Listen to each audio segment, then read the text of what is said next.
Welcome, everyone. My name's Amy Christensen, and I'm working on climate change for Google.org. And my good friend Meng asked me to do the introduction to Jon Kabat Zinn, and I'm honored to have the opportunity to do so. But I first wanted to thank Meng for organizing this event. It's such a special occasion, and I thought that Meng's title was especially appropriate given that he's known as Jolly Good Fellow here at Google. It best captures Jon's teachings. So just a little bit of background on his bio. Jon Kabat Zinn is a scientist, writer, and meditation teacher engaged in bringing mindfulness into the mainstream of medicine and society. He's professor of medicine emeritus at University of Massachusetts Medical School, where he was founding executive director of the Center for Mindfulness in Medicine, Healthcare, and Society, as well as founder and former director of its world-renowned stress reduction clinic, which I don't know about you guys, but I could use a little bit of that now. Looking forward to this. He's the author of many books, including Full Catastrophe Living, Using the Wisdom of Your Body and Mind to Face Stress, Pain, and Illness, as well as Wherever You Go, There You Are, the book that introduced me to him. Dr. Kabat Zinn's work has contributed to a growing movement of mindfulness into mainstream institutions in our society, including medicine, healthcare, schools, corporations, and perhaps even here at Google. Dr. Kabat Zinn received his PhD in molecular biology from MIT in 1971, and his research focused on mind-body interactions with healing and various clinical applications of mindfulness meditation training for people with chronic pain and stress-related disorders. We're hoping that his teachings will help all of us to not only optimize our mental output for Google, but also optimize our quality of life wherever we are. So welcome, Jon. Thank you. Thank you. Thanks. Well, thank you for that very sweet introduction, and it's wonderful for me to be here. I've never been here before, and it does feel like an interesting planet to be on. I'm just feeling my way. But I too want to express my gratitude to Meng for inviting me, and I understand that I'm part of a much larger scheme in his mind. How many of you heard Alan Wallace talk when he was here some time ago? Not that many. So we're covering a very broad spectrum because I'm sure a lot of people showed up for his talk. And then Paul Ekman is going to come in May, I'm told. And Paul Ekman is also involved in this kind of work in another way, some of which I'll explain to you when I get to the slides. What's that? And Mathieu Ricard, whose face you'll see in some of the photographs I'll be showing, is coming next week. And I highly recommend to you to see him. We have sort of a parallel background in that I was a student of Salvador Luria's at MIT, who won the Nobel Prize early on in the history of molecular biology. And he was a graduate student at the same time at the Pasteur Institute in Paris, France, with François Jacob, who was a close friend of Luria's. And then he happened to go off to Nepal and was so struck by what he felt from the Tibetan meditation teachers that he met there that he gave up molecular biology and has been a monk for 40 years. But now, as you'll see, he's been engaged in a larger enterprise to sort of do science on meditative experience and like look at the neuroscience of what happens in the brain when people have been meditating for very long periods of time and with tremendous motivation and intensity. So it sounds like there's something of a kind of sequence of speakers coming to Google that are in some way all pointing to some hidden dimension of reality that's like in some way hidden to us, in other ways completely self-evident. But when it isn't self-evident, it is really opaque. And I like to think of it as an orthogonal dimension, that is rotated 90 degrees in relationship to conventional reality, but one that allows, in quantum mechanics, for instance, as I understand it, an orthogonal relationship allows actually two different entities to occupy the same space at the same time. And in the mind, that is a very, very useful feature to actually bring online as opposed to kind of leave just as potential.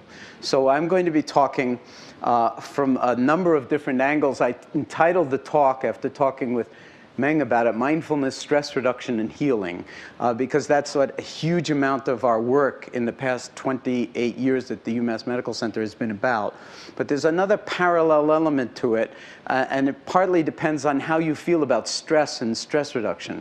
But when we use the word stress reduction, we're not talking about some kind of dime store relaxation attempts to sort of calm people down and just make them feel a little bit better so that they can work a little bit harder. We're talking about actually a transformation in the way in which we relate to our lives, to our bodies, to our calling, to our loves, to our ambition, and so forth, so that we can live lives of balance and fundamental, profound satisfaction.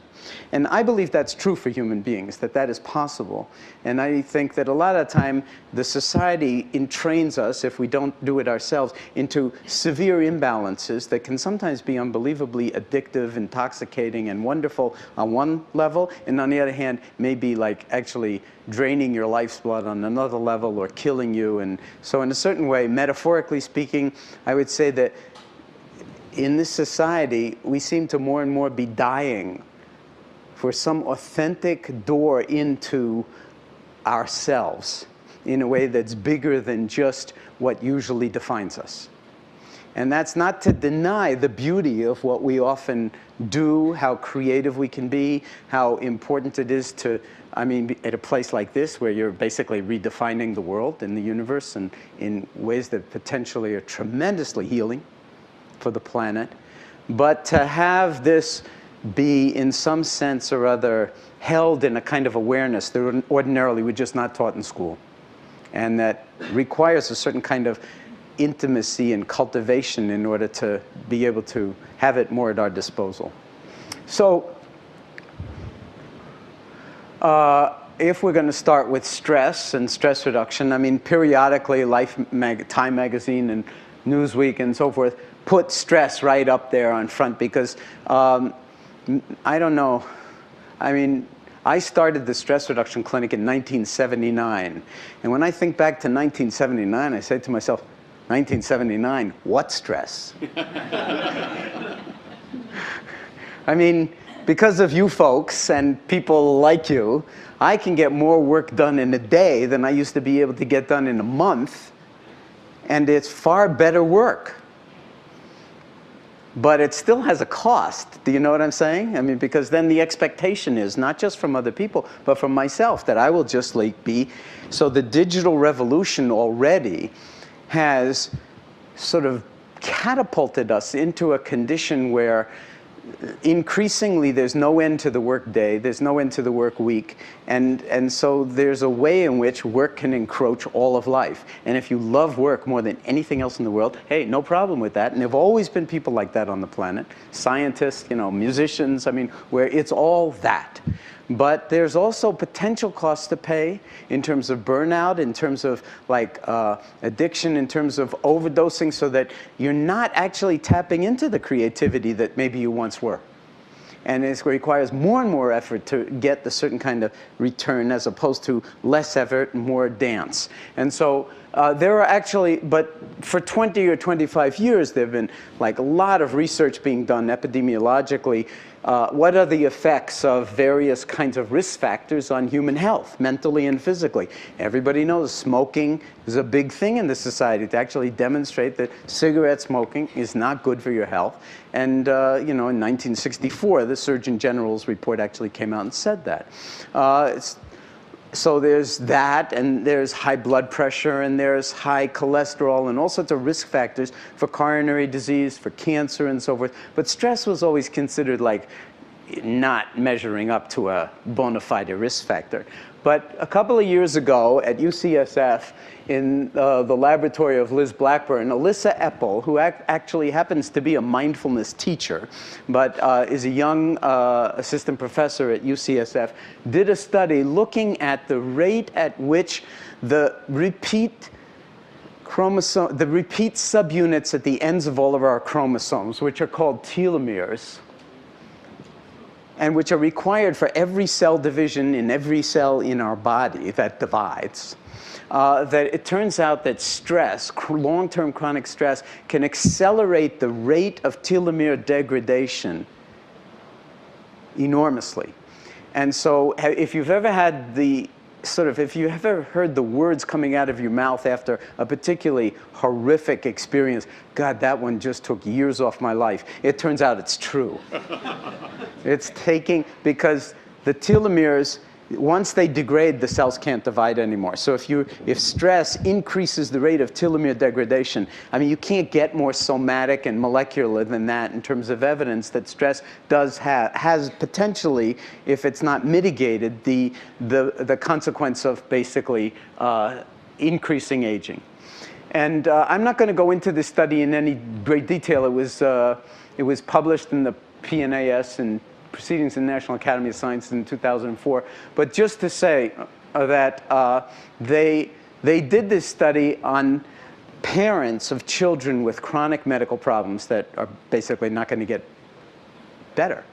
So, I mean, it just doesn't get any more stressful than that kind of thing. It's not like, well, at a certain point I'll get to go on vacation, or this will evolve in some way. No, that's just going to be the way it is for life. But they actually took parents who didn't have chronically ill children, which are the blue points, and what they found was that they were also showing telomere degradation, and what really mattered was how much stress they thought they were under. They were under a lot less stress than the other parents, objectively speaking. But if you think you're under like absolutely intolerable levels of stress, you create that reality. So but that's a very positive finding, because it says if you change your relationship to the stress, your perception of the stress, then you could actually potentially reduce the rate of telomere degradation. And now every study on meditation has thrown in the telomerase assay and so forth now, and we don't know any results yet, but looking to see whether training in a course of meditation over a period of time might actually slow or restore to normal, say, the rate of telomere degradation. So I just want to throw that out to you, because there's so many exciting things going on in the field nowadays about that kind of thing. But I want to make some pretty fundamental points here. If you stare at that word for too long, it doesn't mean anything, as you know. But I want to make a distinction between how much doing we do and, what's that? Doing, yes. If you're Swedish, it's doing. How much doing we wind up doing over the course of the day, as opposed to what you could call, and the Chinese might call, non-doing, okay? Or what I like to call being. Okay, we're called human beings, but it might be more appropriate, the cliche goes, for us to rename ourselves human doings, because we seem to be very much, doing all the time, and often the doing is coming out of the head, but not necessarily coming out of the heart or coming out of the body, and so it's kind of, in some sense, disembodied doing, and over time, even the greatest doing, disembodied, can get you into real trouble at the level of the body and its health, but also at the level of our human relationships. Have I lost the audience already? Or am I making some sense here? Okay, because a lot of this is going to be impressionistic, and the amount of time I have, I'm not going to be able to go into this in tremendous detail, but what I'm going to be doing is trying to point you at some places where you'll be able to sort of verify this or not for yourself on the basis of your own experience, just by paying attention in a certain kind of way that ordinarily we don't. And if you want a brief definition of meditation, it's about paying attention. It's got nothing to do with Buddhism, mysticism, the East, the West. It's about paying attention. So that, by virtue of the fact that it's about paying attention, it universalizes it. It's about something that's totally universal. And it's not attention for its own sake. It's an attention for the sake of a profound capacity that we all have innately that we ordinarily never pay any attention to, and that is awareness. And I'm going to argue that awareness has a way of balancing out thought in ways that are profoundly intuitive and also profoundly creative. And that we're never taught that in school. We're only taught to think in school, and we get better and better at being critical thinkers, but we're not so good at holding our thoughts and emotions and sensations and relationships in ways that have coherence, groundedness, the potential for greater satisfaction, balance, and if you will, happiness. And Mathieu Ricard's going to talk on happiness, and he'll come in his Tibetan robes, very colorful Tibetan robes, and Mathieu is the real thing, so you're going to really enjoy him, and I urge you not to miss him. So this, We call what we do mind-body medicine. We've been calling it that for a very long time. Finally, the media has picked up on that because we're trying, from the very beginning, we've been trying to actually transform medicine. Medicine itself is suffering from some serious chronic diseases. You may have realized that in your own encounters with the medical profession.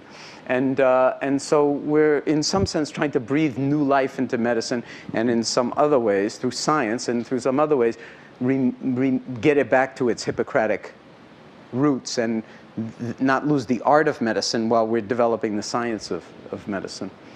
I'll just point out, in passing, the words meditation and the words medicine sound a little bit alike in English, don't they? And there's a very, very deep root meaning that they share. And that makes it not quite so weird that we would be bringing meditation into the mainstream of medicine. Whereas, you know, it could have been thought 30 years ago that's tantamount to the Visigoths being at the citadel and about to tear down the gates of the city and so forth. Far from it, meditation has now become completely accepted within mainstream medicine the past 30 years.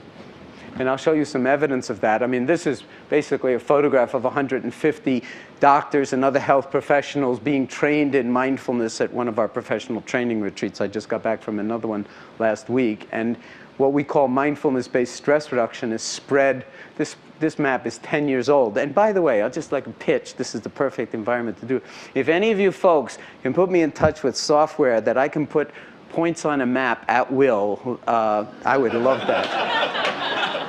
And just give, without the coordinates, just name the city and it shows up on my map of the world. I'm looking for it. So this is, and I'm serious, I'd love that. So this is a poster of a day-long seminar that was held at the National Institutes of Health at their giant auditorium, the Natcher Conference Center, right on the grounds of the NIH in 2004, called Mindfulness, Meditation, and Health. And what I want to say is, from the perspective of 1979, when I started the stress reduction clinic, the idea that the National Institutes of Health would hold a day-long symposium entitled Mindfulness, Meditation, and Health, it's more improbable, more infinitesimally improbable than that the universe would, the Big Bang would stop expanding and the universe would begin to collapse. I mean, this is like a huge sea change at the NIH, and they are now funding studies of meditation in the range of between $10 and $100 million at the moment. And are really interested in this, in part because the more you can teach people how to take care of themselves as a complement to what the healthcare system can do, the cheaper it is. And the more effective, because then what you're doing is you're creating a participatory medicine as opposed to an automechanics model of medicine. And we mostly practice automechanics in medicine. And so this is another stream of it that I just want to point out. I'm part of a group of people, Mathieu is as well, called the Mind and Life Institute, which has been around since 1987 and which holds periodic conversations between Western scientists and the Dalai Lama and other Eastern contemplatives on subjects of mutual interest having to do with basically two things: the nature of mind and the nature of reality, and how these different streams and epistemologies and way of knowing might actually inform each other if they have conversations together. And these have all been private meetings. I'll show you some photographs of them in a bit over the years, except that His Holiness then at a certain point said, I want to have more people be able to attend these meetings. So we held a public one at MIT in 2003. You probably read about it in the New York Times Magazine about that time. And that was on neuroscience and meditation. And at that MIT meeting, at least 90% of the questions were about the clinical applications of meditation. So we decided we had to have a second public meeting, clinical application, science and clinical applications of meditation. And that was held in Washington with twice as many people as the MIT meeting, so about 3,000 people in November of 2005. And I also want you to note, from the point of view of the sea change in medicine, that it's co-sponsored by Johns Hopkins, School of Medicine, which is the oldest and most venerated school of medicine in the country, and Georgetown. So they no longer are in foxholes, not wanting to be associated with either the subject of meditation or with somebody wearing Buddhist robes. The NIH, however, originally we were going to do it on the NIH campus, and they just couldn't handle that because it would look like the National Institutes of Health was promoting Buddhism if the Dalai Lama stepped on there. And so we took it out of the NIH. So now I'm going to give you a brief parenthesis and speak about the Mind and Life Institute, just so you have a sense of this in a kind of parallel universe of what's going on here, especially since Mathieu is coming in. This is Mathieu Ricard, and this is the 17th Karmapa, who is, I think in that picture, 17 or 18 years old. And you know, in Tibetan Buddhism, everybody is the incarnation of everybody else. They've been family for a long time. And and this is one of the Mind and Life meetings where lots of monks come.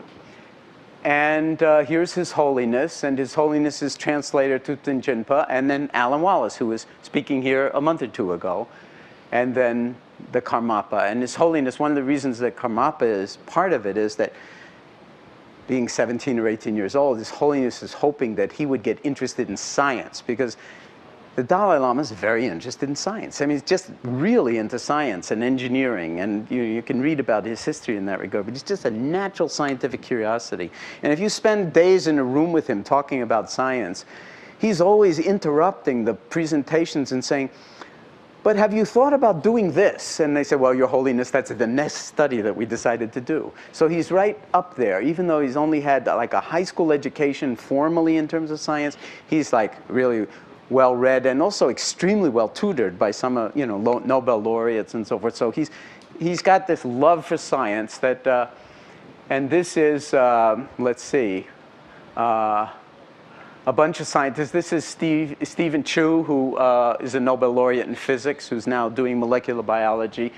Eric Lander from MIT, from the Broad Center, who may very well win the Nobel Prize for some element of, what's that? Just last week. Who was? Steve. Oh, Steve Chu was here last week? Well, what do you know? So it's a very tightly woven, inter-embedded family that no doubt Google, I mean, where is Google not? But this is a sort of framework about it that, in these private conversations, and we dialogue. It's real dialogue and inquiry, and very beautiful. And every one of these has a book come out, so you can find them on Google and read them if you have time. And this is a picture of the meeting in Washington where I'm presenting to His Holiness about mindfulness-based stress reduction. And here's Mathieu.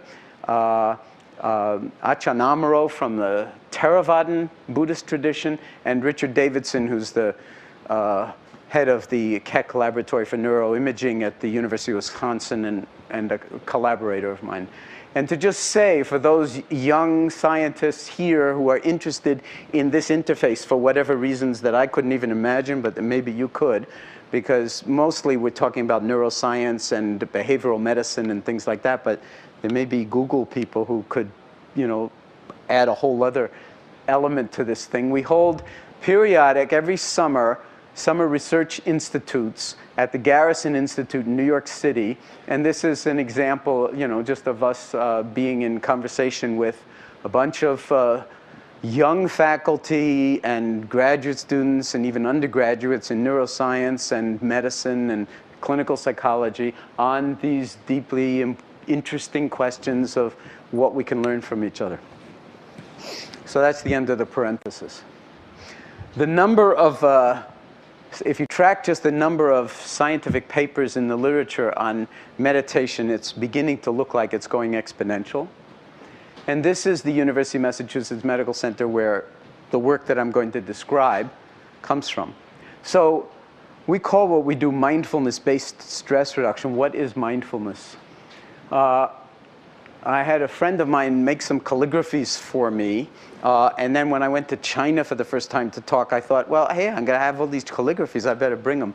So this is the calligraphy for mindfulness, and the reason I show it to you is that, as you know, and I'm sure that many of you here speak Chinese, but I don't know any Chinese, so I'm only saying what I've been told, And some people say it's good calligraphy, other people say it's not so good calligraphy. There are a lot of different opinions about this. But as I've been told, this is the word in Chinese, lim, for mindfulness, and it's made up of two ideograms, one for presence over the ideogram for heart, okay? And the reason I'm showing it to you is not because of the Chinese, but because if you hear the word mindfulness, it's very easy to think of it cerebrally. And it's like a mind, okay? And so it's like about some kind of cognitive, discursive thought process. But it's not that at all. In Asian languages, I'm told, the word for mind and the word for heart is the same in all these languages. So we need to, when we hear the word mindfulness, also hear heartfulness, so we're not going to understand what it is. And my working definition of it, operationally speaking, is it's moment-to-moment, non-judgmental awareness that's cultivated by paying attention. Okay? So moment-to-moment, non-judgmental awareness. Why moment-to-moment? Well, because it's the present moment is the only moment we're ever alive in. It's the only moment we can think. It's the only moment in which we can be creative. It's the only moment in which we can relate, perceive, do anything. And there are two interesting things about meditation. They're very often really not well unpacked in our society. One is that just like anything else, it's a learning curve. And so there's a certain way in which meditation is instrumental.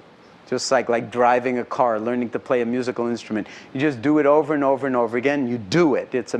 You follow the algorithm of the instructions and so forth. And you think that you're going to get better at it, and you're going to have benefits that come from it. And so it's goal-seeking, and there's a certain kind of acquisition. And it's always incomplete because it's on the way to someplace else, some better place. So there's an element of striving and an element of thinking. Okay? And it's like with any skill that you learn, that's the instrumental element. But unlike anything else that I know, and the reason that meditation is so powerful is just like in quantum mechanics, when you take an elementary, well, let's say an electron, so I don't have to use the word particle, it's both a particle and a wave. Okay? Or it's neither until you do the experiment, and depending on what kind of apparatus you use, it manifests as particle, it manifests as wave, but we can't really say what it is when we don't do the experiment. So it's kind of just different mode of reality, and they speak of it as being complementary, that the particle and the wave are complementary elements of the non-thing. And the non-instrumental dimension of meditation is that there's no place to go and there's nothing to do. That there's nothing to attain, that this is it.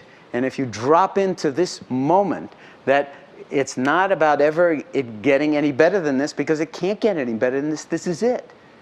You'll just lose more telomeres in the next minute.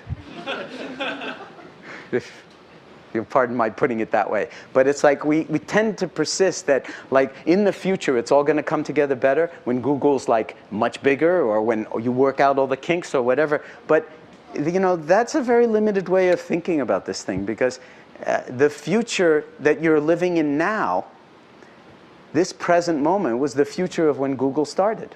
So look how successful you are. Do you know what I'm saying? It's all sort of an element of perspective on it. And if we're always blasting through the present moment to get to some better moment, in a sense we're not reading the present moment, we're not inhabiting the present moment. And as you'll see, some very famous people have made some very interesting comments about the downside of that. So as it says in the Heart Sutra, the great Mahayana text in all the sort of Buddhist traditions in Asia, nowhere to go, nothing to do, nothing to attain. You're already complete, already whole, completely endowed, and the thinking is not attached to anything. The thought is incredibly powerful, but when it becomes like glomps onto, like we insist that it has to be a certain way, then our thoughts can blind us. And we're talking more about the quality of awareness. So the way I like to put it, in the kind of present participle form, is awareness sing. So mindfulness is, in a sense, it's awareness sing. We do it all the time, but we're not aware of it. So we need to actually cultivate meta-awareness, meta-cognition, or meta-cognitive awareness. And I just want to say, I don't want to go into this in any great detail, that this is based on a kind of non-dual view of the universe. That we do create subject and object. We separate things as me, the viewer, and what is viewed, and all of that. And from a conventional point of view, that's fine. But there's some other element that unifies what Wordsworth called discordant elements and makes them work in one society. It's some deeper element of integration that very often we are opaque to. And so that's beyond relative opposites, like what I like and what I don't like. That can rule my life. I only react to things that are pleasant, and unpleasant things I try to escape from all the time. So I'm always trying to get what I want and push away what I don't want. It's a very unbalanced way to live. Getting stuck in positive emotions and negative emotions. I believe that there are no positive and negative emotions. All emotions have information, and if you know how to handle that information, then it can all be really useful. Whereas if you say, well, anger is a negative emotion, sometimes anger is a very appropriate emotion. But if it leads to mindless violence, for instance, then it's not a very good use of your anger. And even you and me, there's a separation there that is not necessarily fundamental. Awareness itself, if you start to become aware of your awareness, it's boundless, there's no center, there's no periphery, it's non-dual, but it is discerning without being completely thought grounded. And it's something you can discern for yourself. So anyway, mindfulness is universal, as I said, but the most articulate expression of mindfulness on the planet comes out of the Buddhist tradition. Okay? And apocryphally speaking, people used to go up to the Buddha and say, "Are you a god?" And he was said to have responded, "No, I'm awake." Okay? And if you know anything about Buddhist iconography, all of these kinds of forms, whether it's the Buddha or various bodhisattvas and so forth, they're not about deities. They're representations of states of mind. They're representations of states of mind, and that's the representation of the state of mind, awake. So the implication is that, we're somehow in a hypnotic dream state that perpetuates itself, and we're kind of awake, but kind of not awake, and in some sense a slave to that unawareness. So we can zone along on autopilot for years at a time, more or less unconscious, even while we're thinking we're conscious. And the implication of that, and you can check this out for yourself, is that you may never be where you actually are, because you're always somewhere else. If you start to see how much of the time your mind is in the future, for instance, how much of the time your mind is in the past, the present moment tends to get a little squeezed. This can have profound implications for creativity, for well-being, for happiness, and for physical and psychological health. Excuse me. So just this calligraphy is the calligraphy for Tao, or path. So we're suggesting in those traditions that there is a kind of lawfulness of the universe, often mysterious, but a way to be in line with that. That's what Qigong and Tai Chi and all those martial arts are about. When you align yourself with certain lawfulness of things, then a certain kind of harmony results from it. And when you don't, then something else. So the notion of a way with a capital W. So part of meditation practice is finding your way with a capital W. It's not like there's one right way. You have to find your own way. You can't just have some arbitrary authority tell you what you need to be doing to be more awake. It's like your job with a capital J, or your way with a capital W. And if you don't know what your way is, great. I mean, we always want our own way, don't we? I love it that when you can see it happening in supermarkets a lot, when the kid has a meltdown and wants like 3 different things at the checkout line, and the parent says, "You can't always have your own way," and the child says, "Why not, Mommy, why not?" And you wind up saying, "You'll understand when you grow up." But isn't it true that when we've grown up, and don't we all want our own way? But if somebody with a shaved head and robes comes in with a far-out-looking, gnarled and carved stick and asks you, "What is your true way?" you might not be able to even open your mouth. And this is the calligraphy for literally turning, but it means breakthrough. So what is a breakthrough? It's that orthogonal turning towards something, especially when you feel aversion for it. Instead of recoiling from it, turn towards it. The whole martial art of Aikido, blending, moving in, turning towards. And if you know Rumi's poetry, The Guest House, for instance, it's all about putting out the welcome mat for all the stuff that arrives at our door, whether we like it or not. This being human is a guest house. Every moment, a new arrival, a joy, a depression, a meanness, some fundamental awareness comes as an unexpected visitor. Welcome and entertain them all. Even if there are a host of sorrows who violently sweep your house empty of its furniture, still treat each guest honorably. He may be cleaning you out for some new delight. The dark thought, the shame, the malice, greet them at the door laughing. That's advanced practice, and invite them in. Be grateful for whoever comes, because each has been sent as a guide from beyond. That poem is 900 years old. But what it's suggesting is turn towards rather than recoil away from. And see, open your eyes, take a look. That's what this is really all about. And it's suggesting that when you do that kind of turning, there's the potential for breakthrough insights, breakthrough behaviors, breakthrough rearranging of your cellular organism, because the body is listening to what the mind is doing. And when the mind learns how to self-regulate in particular ways through self-observation, interesting things happen. So Thoreau said famously, if you go back and read Walden, you'll see it's all a rhapsody about the present moment. I went to the woods because I wished to live deliberately, to front only the essential facts of life and see if I could not learn what it had to teach, and not when I came to die, discover that I hadn't lived.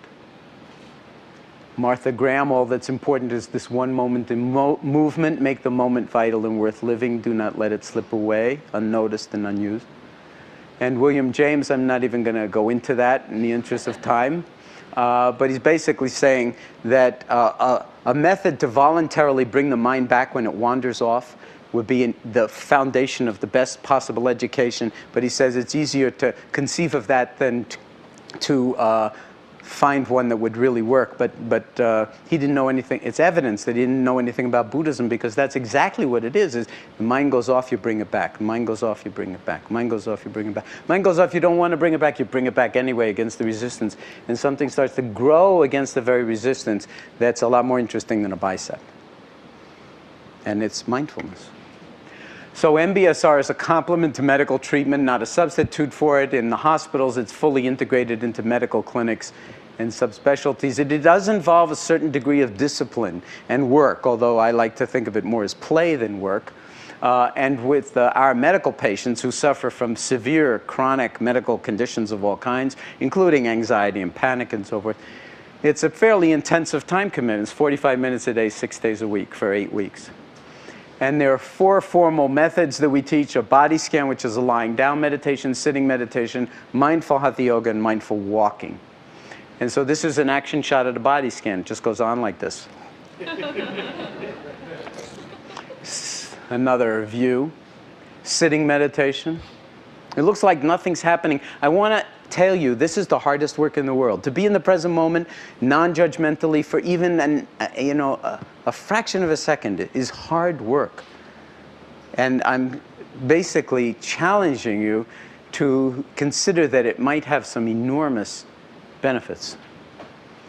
We do it in Spanish as well as in English in our inner city clinic, so it's shown to be cross-cultural. Mindful yoga, I won't say any more about yoga. We're in the Bay Area after all. And I know that there's yoga here and massage here and meditation here, so in a sense I'm probably just wasting my breath talking. The real meditation practice, however, is not these formal practices. It's living your life as if it really mattered. So, in other words, your whole life becomes the meditation practice. That's what this is really about. Living in awareness. Living with a certain degree of self-compassion and kindness. And cultivating what, the Dalai Lama and other people calls wisdom. And the body has its own natural wisdom. The mind also has its own natural wisdom. And sometimes we get out of touch with it. So I'll just give you one example. Like the next time you're in the shower, just as homework from this talk, check and see if you're in the shower. You may be already at Google. Of course, maybe you're always at Google and you shower at Google. But you would be amazed how much, like when you're in the shower, you're already at work. You might have your whole first meeting of the day in the shower with you. You might be in the middle of an argument. but you're not feeling the water on your skin. So you can begin to just gently, and remember it's non-judgmental, so you don't beat yourself up for non-performance on the meditative side, but you just like let the water be in touch with your skin and know it. That's like that sensorium of feeling. You can know it. And that becomes meditation practice. So this was a slide that I was showing His Holiness in that talk. I was trying to get through about MBSR, so I said, well, if you consider life to be a bicycle, then MBSR is kind of like, or any training in mindfulness would be like training wheels, you know? You just kind of get the feel of it, but then you throw the training wheels away. It's all about, you know, the somatic experiencing of it. And you can't, I don't think even at Google you can develop an algorithm for riding a bike. You read the algorithm and you just ride, never fall. The body has to learn from doing, from the engagement of it. And so, you know, and then once you do know how to ride, you don't need the training wheels. And there are a lot of different things, ways that people approach bike riding, okay? How many of you ride bikes to work? I saw a lot of bikes out there. So there's biking and biking. And there's meditating and meditating too, okay? But it's not about, like, Einstein never needed to be like Lance Armstrong, okay? It wasn't his thing. 7-time winner of the Tour de France. The amount of mental energy that it takes to accomplish something like this, virtually unthinkable. That's why the issue of drugs will come up. But the fact of the matter is that you don't have to be like anybody else. You use your bicycle your way. So I'm going to just, in the last few minutes of this before we have questions, I want to just run by you some clinical studies, okay, so that you have a sense of the kind of work that's being done in this area. And just very briefly to say, with a whole bunch of medical patients going through the stress reduction clinic who were medical patients, they had chronic pain conditions, heart conditions, and so forth, but they also qualified for clinically a mental health diagnosis in either anxiety or panic disorder. Okay, so they had that, a psychiatric diagnosis on top of the medical diagnosis. And you can see that like if this is an anxiety scale, you have a step function down over the 8 weeks of the stress reduction clinic. People come to the hospital once a week, 2.5-hour class. In the 6th week, there's also a day-long silent meditation retreat. And so it's 8 weeks, 2.5 hours, once a week, 45 minutes of practice every day. And you see a step function in anxiety. You also see a step function in depression. And then I won't show you the data, but that goes out not just 3 months, but 3 years. So something people do in 8 weeks can have an effect on their lives 3 years down the road. Now I'm going to just very briefly talk about 2 randomized clinical trials. One, the effect of mindfulness-based stress reduction on emotional processing in the brain and immune function in response to a flu vaccine. And then if there's time, very briefly, the effect of the mind on the healing process that you can actually see and photograph. Because healing is a sort of double-edged word in medicine. You have to be very careful how you use it or people start to roll their eyeballs and think you're weird. But wound healing, nobody thinks that about. And so we tried to find a healing process that would not create that kind of resistance. So this is a study that we published in 2003 and with Dr. Davidson, my collaborator. Can mindfulness training in the form of MBSR be used to modify the central circuitry of emotion? And I just want to say, and maybe Paul Ekman will talk some about this, but you probably know that in the past 8 years, the entire basis of neuroscience has been transformed by the discovery that the dogma that we were taught for a generation, that after about the age of 2, there's no new neurons laid down in the central nervous system, and that it's all loss of neurons. It's like downhill from about the age of 2, and you can kind of hear the neurons going exponentially. That turns out not to be true. It turns out that we're making, not just synthesizing new neurons, which is called neurogenesis, but laying them down in particular regions of the brain, and they're functional up to the day we die. And it's driven more than anything else by experience, and more than any kind of experience, repetitive experience. Okay? When you do the same thing over and over and over again, like ride bikes up mountains, or meditate, or for instance, or play the violin starting at a very early age, where what you do with the right hand, what you do with the left hand are very different. It turns out you can morph what's going on in your motor cortex and somatosensory cortex by just fingering a lot. Okay? And there's a very famous study of the London taxicab drivers downloading the street map of London into their heads, and you see the anterior hippocampus shrink and the posterior hippocampus get bigger over a period of 2 years. Losing a limb, very often different aspects of the brain are recruited to different parts of the body because the limb is no longer there. So neuroplasticity basically means that the brain is not static, but is continually morphing itself in response to experience. Negative traumatic experience can actually atrophy brain function and actually brain size. And therapy and moving in a positive direction can restore it, potentially. And that's an area of very ongoing, very exciting research. So I'm going to talk about a part of the brain called the dorsal lateral prefrontal cortex, which has a kind of division of labor left and right. There's an asymmetry in the lateralization. So left activation is associated shorthand, happiness, feelings of well-being, approach behaviors. Right activation, all other things being equal, avoidance behavior and difficult emotions. There are also, of course, many other complex regions of the brain. So this is the left prefrontal cortex associated with positive affect in some studies. So here's the kind of summary slide.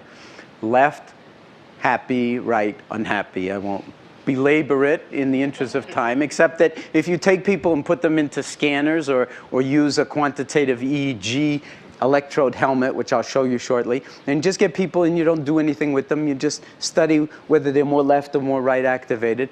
People who are more left activated describe themselves with words like interested, excited, strong, enthusiastic, alert, and active. And if they're more right activated, they describe themselves this way. And it was thought that in adulthood, you're pretty much like fixed. It becomes a trait. And a study that I will show you now suggests that what was called a set point is actually malleable, that with training and meditation in 8 weeks in a work setting, it will change. And we did this in a biotech company in Madison, Wisconsin. So this is Mathieu, who is coming next week, who has been a subject in many of these studies, along with a lot of other monks. And the qualification is you have to have at least 10,000 hours of intensive meditation practice, which is the equivalent of, say, the concert master violinist in one of the great symphony orchestras. I mean, lots and lots of practice and training. But mostly these monks are over the 40,000 or 50,000 hour. Okay, so, and if Dr. Davidson comes, he will show you a lot more about this story. And this is just to give you a little background in it. This is 150 undergraduate psychology majors and their profile in terms of left and right. So you see there's some outliers on the left, there's some outliers on the right, but it's basically a Poisson distribution. Nice bell curve. This is Mathieu when he's meditating, cultivating what they call non-referential compassion. Non-referential compassion. No subject, no object. And in case this distance looks fairly close, this is 8 standard deviations from the mean. 8 standard deviations. Neuroscience had never seen anything like this. And we're seeing this time and time again. It's reproducible, not just in one person, but in many people, that the brain is capable of like the same kind of thing Lance Armstrong is capable of when you push the envelope in that kind of a way. Okay? In the non-doing kind of way, in the non-striving kind of way, in the non-instrumental kind of way. And then this is more evidence from a study in PNAS with Richie and Mathieu, who's an author on the paper, and Antoine Lutz, just showing undergraduates and Buddhist monks. I won't say any more except to say that it's a global recruitment of the cerebral cortex in the monk meditators and the college students with 2 weeks of instruction, trying hard, but that recruitment is something that takes time to achieve. So in our study, we went to a biotech company, high stress, beautiful work environment, biotech company. The president agreed to let us do the study there, randomize people between they take the 8-week program or they don't. The anxiety is reduced in the people that take the program, not reduced in the waitlist control. They all go into the laboratory. And very briefly, I mean, this is just a way to show left versus right activation. Time 1 is before randomization. Time 3 is at 4-month follow-up. And the meditators are in the red and the control group are in the purple. And there's no significant difference before. By time 2, which is at the end of 8 weeks, but I don't have it on this graph, and time 3, the meditators are shifting more from right activation to left activation. That was not supposed to happen by the dogma, that it was supposed to be a fixed point, but they're in 8 weeks during work hours, learning this stuff, they are shifting in the direction of the same direction as the Buddhist monks. Okay. Meanwhile, the control group is actually getting worse because we are interpreting that as that by the time they're in the laboratory for the 3rd time, it's very, very aversive. And so they're getting more right activated.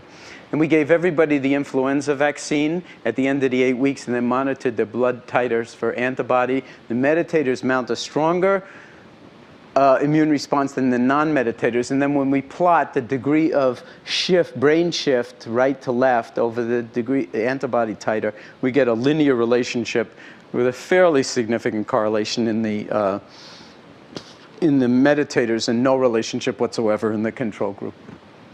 Okay, so that's just kind of like one little thumbnail sketch of the kind of science that's being done now, and it's coming out of the hospital into the work setting, and people who took the MBSR program reported that they were much more effective in managing their stress, and this regulation of emotion you could think of as like enhancing the effectiveness of our emotional intelligence.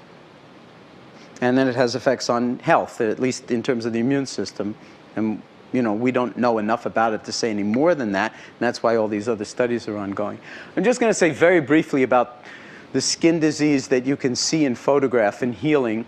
Bill Moyers was filming in the stress reduction clinic back in the early 90s, and we had done a pilot study that showed that people with psoriasis who were meditating while they were receiving ultraviolet light treatments for their psoriasis healed much faster than the people who were just getting the ultraviolet light treatments. Now, ultraviolet light's not a cure for psoriasis, but psoriasis is an uncontrolled cell proliferation in the epidermis, but it's not cancerous. But it's got kissing cousin genes to cancer. So it's like a really interesting question. Can the mind influence healing? Right down to the level of gene expression, control of cell division, and so forth. For its own sake, and also because of its potential applications for cancer. So when he was filming in the clinic, we had this very exciting pilot result, but we couldn't talk about it because we were in the middle of doing the replication study. So this is what psoriatic skin looks like, and it can cover the entire body, and it's very labile with emotional stress. So the more stressed you are, the more, of your body can be covered. This is what an elbow looks like, and then that's what the same elbow looks like clear. So we randomize people between 2 conditions. They either get the meditation while they're undergoing ultraviolet light, or they just get the ultraviolet light by itself. And this is how you get exposed to ultraviolet light. You go into a light box, like a telephone booth. It's on wheels, so the door closes. And then it's like kind of, you're standing there naked with a pillowcase over your head and goggles on to shield you from your corneas from the UV. And it's not like going to the beach. Yeah. It's more like going into your toaster oven. I'm serious. And so you're really getting grilled. You can only be in for short periods of time, and we titrate people up in time as they accommodate to the intensity of it. And we put speakers on the top, and we did a guided meditation while they were, if you were in the experimental group, while they were doing it. And I'll just jump to the chase and say, this is the probability of clearing graph for the meditators listening to the guided meditation tape. That's the only meditation training they got. No person, just a disembodied voice, no classes, no group support, anything like that. The meditators are obviously healing with a different kinetics from the people who are just getting the UV. And that's whether it's what's called photochemotherapy. I'm glossing over a lot of details, but these are published studies, or just the ultraviolet light by itself, which is a weaker treatment, so everything's translated more to the right. But still, at the midpoint of the probability of clearing, you've got a 35 to 40 day difference.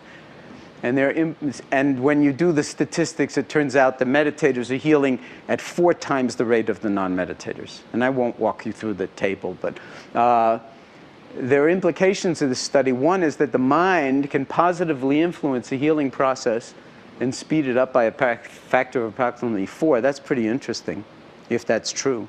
We've seen it twice, so we tend to believe it more than we would otherwise. And it's doing it down, it's got to do it down to the level of gene expression. There are all sorts of other implications of this study, which I won't go into right now.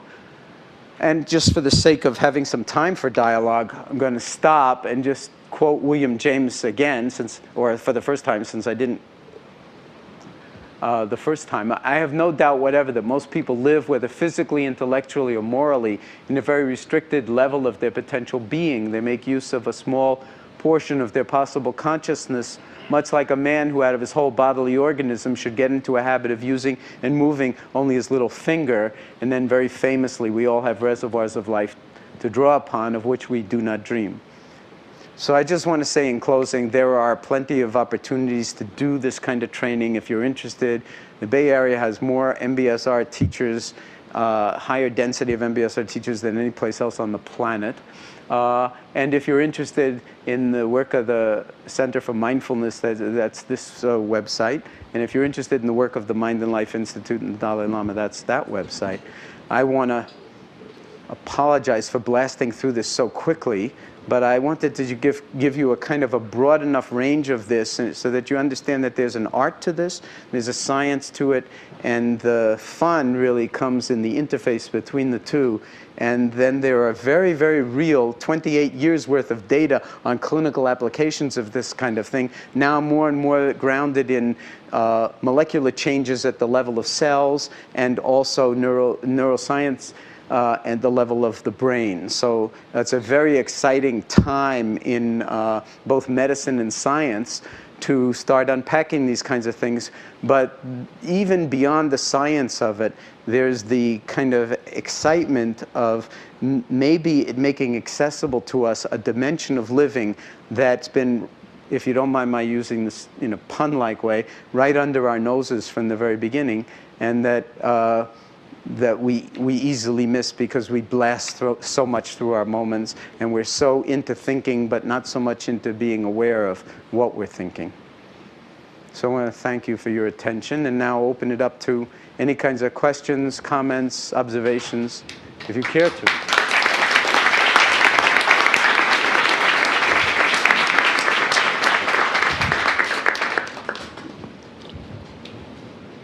Questions. Can you tell people that you'll be having meditation at 3:15? Yes, just Meng is suggesting that I say that at 3:15 there'll be a meditation class for anybody who wants to dive into the actual practice itself rather than talk about the practice. Yeah, so please go just ahead. a basic comment that you showed many pictures of monks and just did the studies on monks. Yeah. I just want to say that the monks they may have less stress, but their lives seem to be really boring.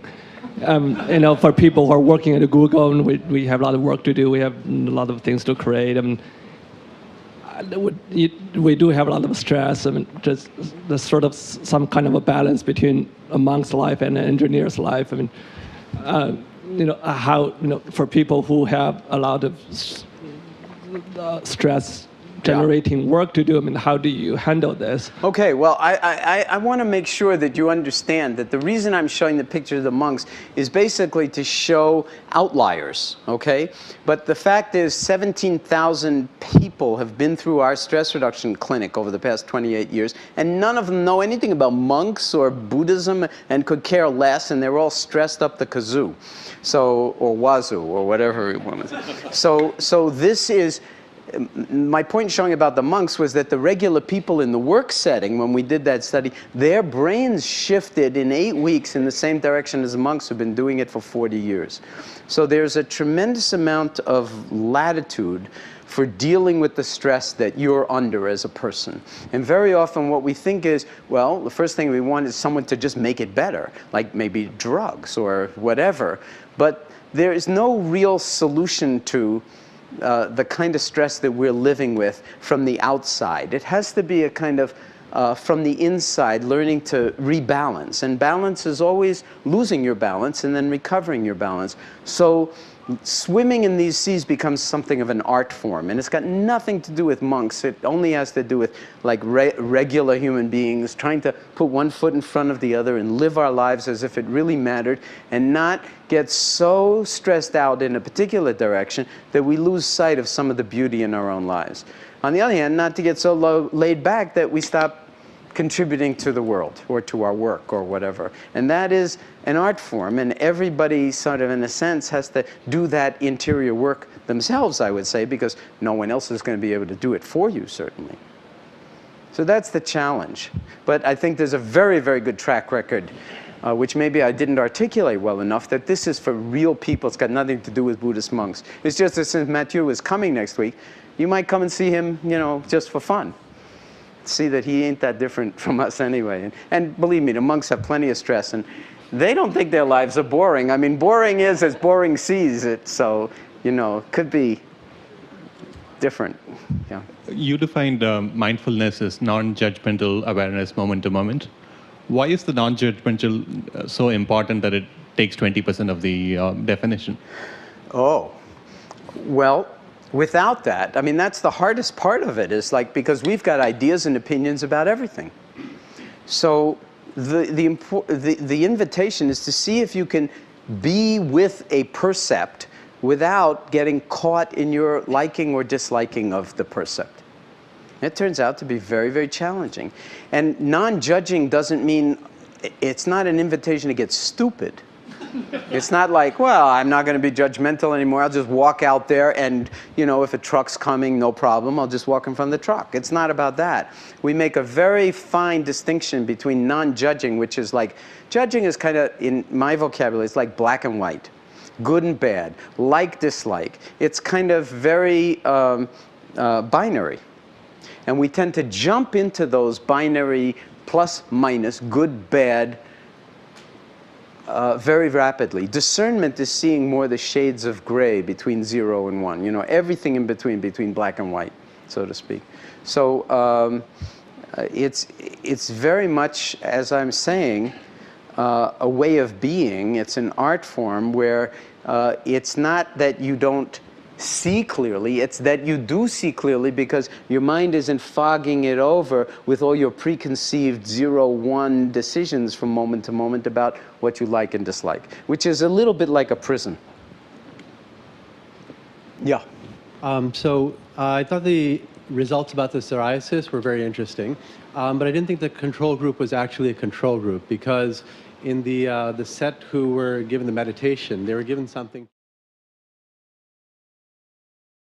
Versus if people are told to take time out and problem solve, whether there's that difference. Because it could also be that if people were played this tape in the middle of, you know, their treatment, which said, now think about all your problems and think how you're going to solve them, be active and so on, take care of yourself, take care of your health, eat properly. We call those anti-meditation tapes. Yeah, anti-meditation. They might also show this increased result because they might also take time out to take care of themselves. Now, I'm going on long-term memory here because I don't know of any recent studies of that kind. And you're absolutely right in your criticism of the psoriasis study. It was a like pilot study where we didn't give the control group something comparable to either fill their mind, even music, you know, but something comparable at least. But I think the anti-meditation, it's not simply that you're thinking. There's a big difference between the meditators and the thinkers, so to speak. But that is a very sort of interesting question, and you know, no doubt it needs an awful lot more investigating than has been done so far. I was listening to a tape recently that from a book that the Dalai Lama wrote, and in it he said something very funny about neurobiology. He said he was listening to give a lecture about the amygdala, and I think it was Goleman, and how the amygdala has all these negative impacts on our emotions. And he laughingly thought to himself, well, then enlightenment is simple. We'll just cut out the amygdala, and then we'll all be enlightened beings. And of course it doesn't work that way, because when you cut out the amygdala, there's a whole host of responses that you excise from the opportunities that humans can have in their interactions, such as being rightfully afraid or any time you're startled, then you need that. However, I was thinking about the studies and how you were talking about the right and left prefrontal cortex. and how there's a noticed diminished activity in the right prefrontal cortex. And then I thought about what the Dalai Lama was saying. Well, and how do we know what the effects of the right prefrontal cortex could be and how they could possibly contribute to a wholesome life? And do we really want to sort of shut out those capabilities and being present with like fear and being present with sort of those more negative sides? Isn't that casting the exact same sort of binary positive, negative thing that you were talking about before? Yes, and that's why I'm just showing you what's been done and giving you that frame on it.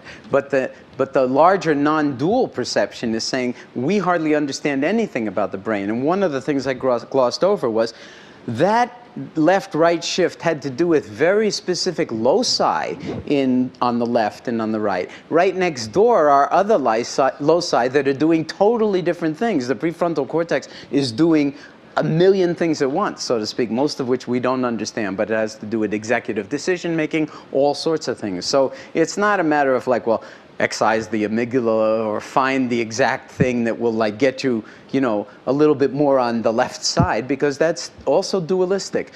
So we're beginning to unpack some of what are called the neural correlates of meditation, but we're light years away from understanding the brain or what is really involved when you drop liking and disliking, this and that, and into an awareness that can hold it all. I mean, but we're doing those kinds of studies with Mathieu and other people where they can rest for extended periods of time paying attention to one thing or to no thing and extend that out and see what the brain does. And, it's all kind of like an incremental learning curve.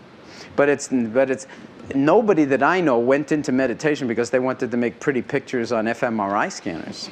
I mean, they go into it for totally different reasons, but now because of this interfacing between science and meditation, it's becoming interesting, and the risk is it'll become materialistic. That people glomp onto the results and they'll lose the heart of the whole thing. And even His Holiness and Mathieu are aware of that. Okay, last question. Where'd the microphone migrate to? So I think this is sort of a related question, which is, you said a few times that mindfulness and meditation don't inherently have anything to do with Buddhism. As someone who is a Buddhist, there's something sort of uncomfortable about thinking about people coming to meditation, to cure their psoriasis. And I just wonder, do you worry that something might be lost as if meditation does come to be seen as essentially just a medical treatment and not a spiritual practice? Oh. Yeah, but I don't see it that way at all. I don't think that, first of all, the people who are with the psoriasis, they're just agreeing to be part of a study on meditation. They're not coming to meditation the way somebody would come to meditation. And even in the stress reduction clinic, why do people come to the stress reduction clinic? Really one reason and one reason only: suffering. Okay? So, this question got posed to the Dalai Lama around whether this kind of thing is kind of like the death knell of Buddhism, because we're taking what you might call the heart of Buddhist meditation. People do call it the heart. But if it's a decontextualization of it, it would be a desecration or a denaturing of it, and then offering it to people who are suffering. That would be a disaster, and I hope we're not doing that. What we're doing, in my view, is it's a recontextualization. And I asked him during that presentation, when it came time to ask him questions, I said to him, do you see any difference between Buddha Dharma and the universal Dharma?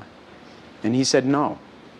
And so as long as this mindfulness is grounded in ethics and morality and all of the kinds of things, and it is, all of the kinds of things that would go into a kind of a full spectrum meditation practice, it doesn't need to be Buddhist in order to reduce suffering.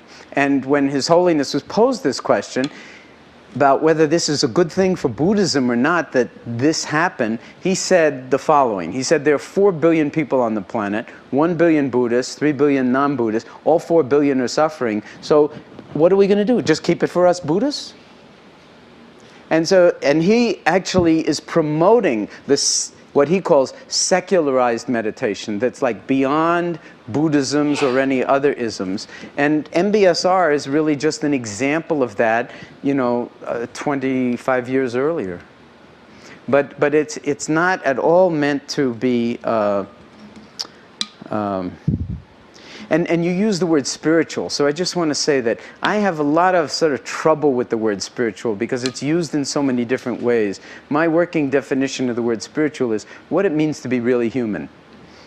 We don't know what it means to be really human. So, but I like that because it doesn't get into, oh, she's so spiritual and he's not very spiritual. Because, I mean, what isn't spiritual? You know, it's like chopping vegetables spiritual, making love spiritual. Well, it all depends. How present are you?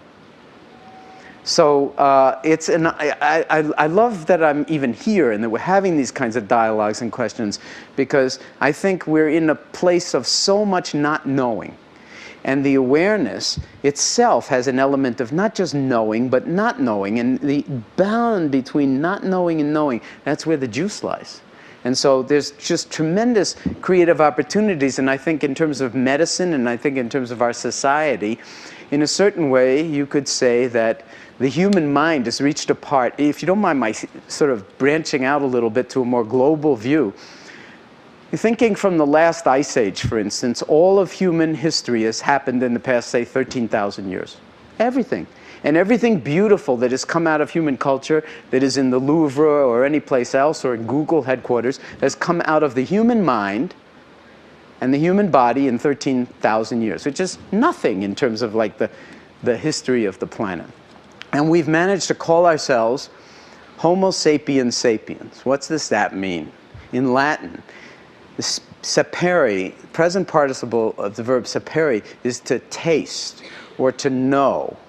So we're the species that knows and knows that it knows. I don't think so. I think we haven't lived up to that one yet. We are still in our infancy, not even knee socks, you know. I mean, we're just beginning to mature enough to understand the global nature of what we've been able to produce with, say, the internet and Google, and what the implications of this are going to be for a society that's still so tribal, for a species that's still so tribal that, you know, you can be Muslims and kill each other over whether you're Shia or Sunni. Never mind Christian and Muslim or whoever, Azerbaijanis and Armenians or Chechens and Russians. I mean, it's just like, there's a certain way in which that's kind of like, can't hold that much longer. Or all of the horrors that have come out of the past 13,000 years, they also come out of the human mind when it doesn't know itself. So the challenge is, could humanity reach a point where we actually own that Homo sapiens sapiens thing, take it seriously, and then do the work of cultivating intimacy with the full range of our human capacities and of the human mind, and then work out ways to deal with the dark side, okay? The side where, like, we're not going to deny that we can get, you know, incredibly violent if we get angry, if we're thwarted, if we don't get our way, if we feel threatened. It's not just in other people. And so that we have 1,000 different ways to maintain some kind of mental equilibrium in the face of our own insanity. That might actually have political ramifications. Like, you know, maybe we need a more mindful politics. You know, where it's not all about self-interest and getting re-elected. You already got elected, do something. But if the doing isn't coming out of being, it's going to be the wrong doing. So when the doing comes out of being, I think, you know, then I'll just close this off by saying, I sometimes say that the human species is kind of like, in some way, and the autoimmune disease of the planet. You know, that without this kind of awareness, we are the first victim of our own precocity. So we're both the agent of the disease and also the first victim. I don't think we need to stay stuck in that kind of thing. And I think there are all sorts of very, very positive and I think optimistic forces for us to actually not only heal ourselves as individuals, but heal ourselves in a much more global way. I'm sure that Google thinks about this day and night. And is in some way, because of like the power that Google has, and in some way or other maybe is, you know, at least collaborating in the shaping of the present in ways that will profoundly affect the future on the side of sanity rather than on the side of insanity. Thank you, Jon. Okay. Thank you. Thank you. So just a reminder, we are going to have meditation in University Theater, and it's scheduled to start 3 minutes ago.